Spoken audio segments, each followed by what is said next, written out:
Welcome to this lecture. Now in this lecture, we'll just simply test for the XSS vulnerabilities in this simple website. This is not any test websites or basically the websites that you host locally on your machine.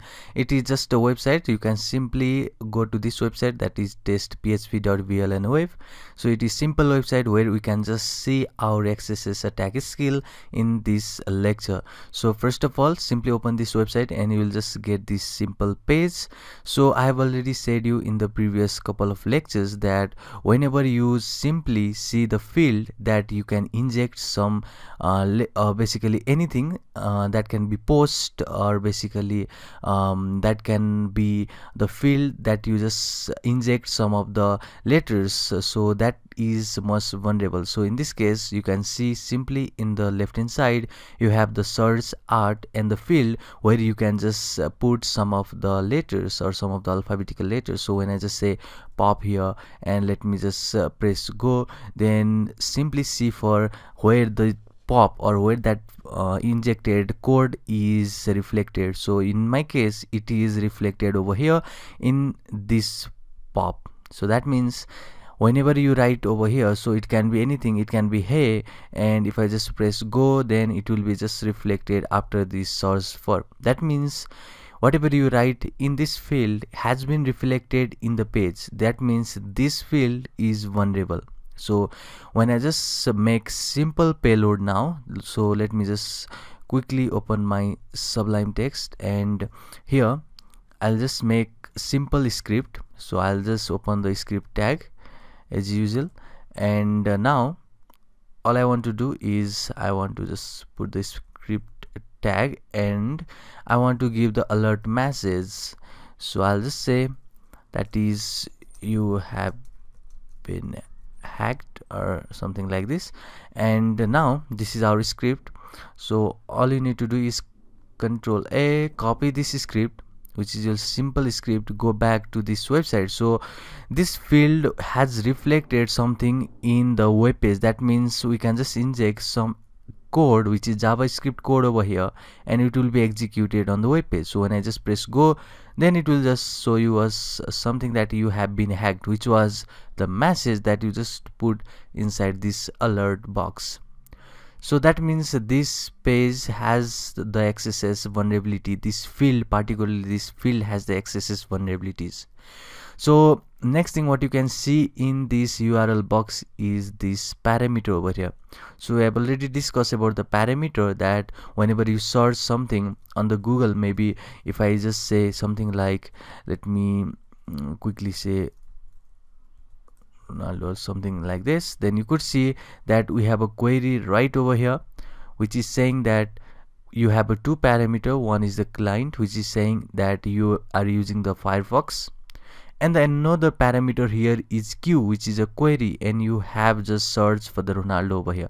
That means this is the another parameter, so we can just inject this over here. So that means anything that starts with this question mark is a parameter. So in this case we have a test as a parameter, so we can inject code over here.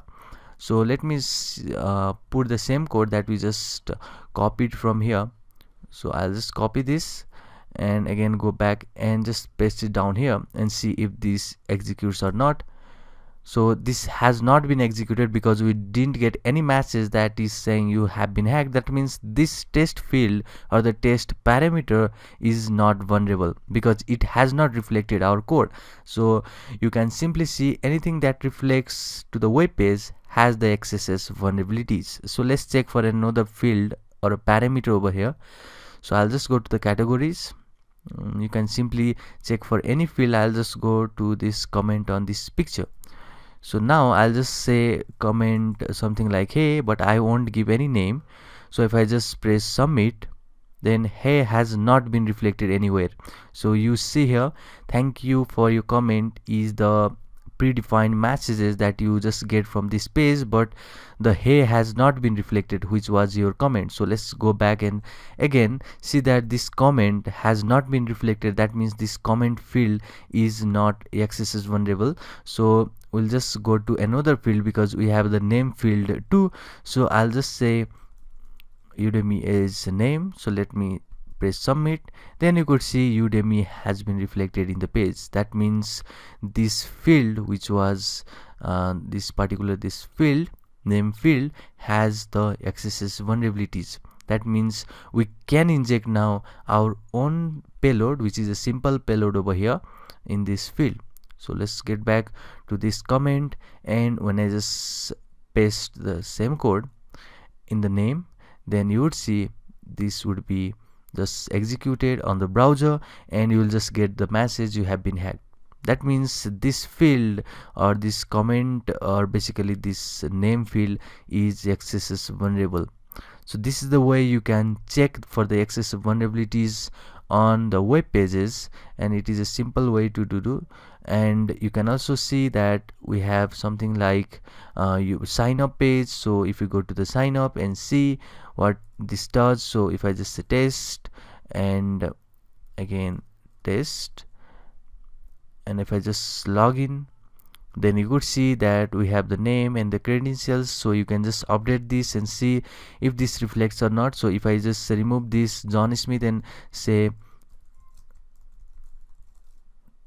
Sachin Smith, the updated names, and you could see that Sachin Smith had been reflected right over here. That means this name field is vulnerable. That means again you can just inject the same payload and update this, then you could see the alert you have been hacked. So that means this name field is vulnerable.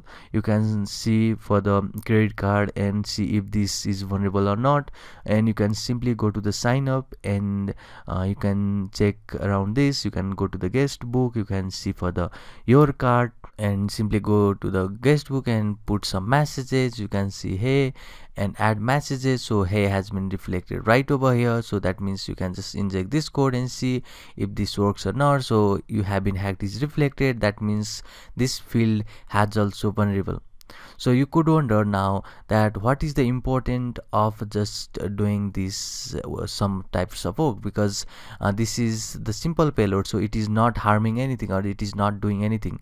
But in the broad way, you can just think that this whole field is vulnerable. That means you can just get the link, or basically you can inject some of the payloads which can be reverse shell, and you can just get access of that client. So that means we'll just learn about the beef and everything in the upcoming lecture, how to hook and just get control of the client browser from the hooking.js file with the beef framework. But in this lecture, in upcoming lectures, we'll just simply see and hunt for the XSS attack in the live websites. So see you in the next one.